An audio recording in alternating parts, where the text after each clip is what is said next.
Kaya payo ko sa mga mayayaman na nanonood sa vlog ko ngayon, huwag na po kayong kumakain sa pagkain naming mahirap. So now, nandito naman tayo ulit ngayon mga par, upang magkomento tayo patungkol kay Ugi Diaz. Kasi mga par, yung friend ni Ugi Diaz, kumakain daw sa pagkainan ni Diwata. Tapos, tinanong ni Ugi Diaz yung friend niya na ano daw ang lasa sa pagkain ni Diwata doon.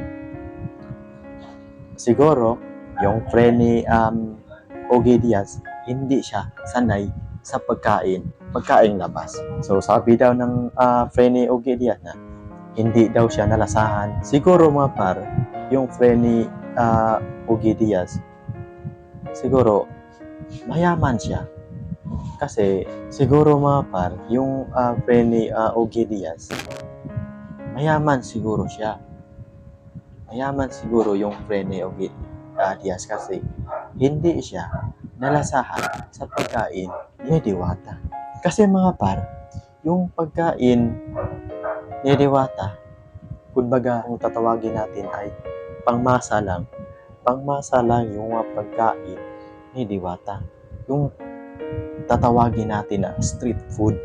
Siguro, yung friend ni Ugi Diaz, hindi siya sanay kumakain sa pagkain labas. Hindi siya sanay sa mga pagkain, sa mga mahihirap. Siguro, hindi siya nalalasahan. Iba talaga mga par, ang mindset ng kapwa natin, Pilipino, mga kababayan natin, na pag may makita silang unti-unting umaangat, idadaw nila. Itong si Ugi Diaz na yun ay talagang dinadaw niya yung kapwa niya. Kasi iba yung ugali ng mga kapwa natin Pilipino yung mga kababayan natin.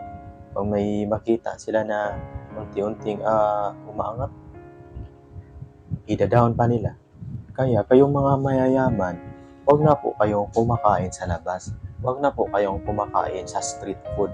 Kasi yung mga street food mga par ay para lang sa mga kababayan natin na mga mahihirap. So, kasi tayo lang mga mahihirap ang nalasahan sa pagkain labas. Tayo lang. Kaya payo ko sa mga mayayaman na nanonood sa vlog ko ngayon, huwag na po kayong kumakain sa pagkain naming mahirap para wala po kayong masabi na hindi maganda. Huwag na po kayong kumakain. Huwag na po kayong kumakain. Hindi pa kayo naawa sa mga kababayan natin na mga mahihirap na nagsikap na upang umaangat. Kayo naawa. Kasi mga par, ito yung Ugi Diaz na yan. Walang utak yan mga par. Kasi dinadaw niya yung kapwa niya. Kapwa niya kasi si Diwata bading. Si Ugi Diaz naman ay bading naman. So kapwa niya. So dapat tinulungan niya. Hindi niya dinadaw.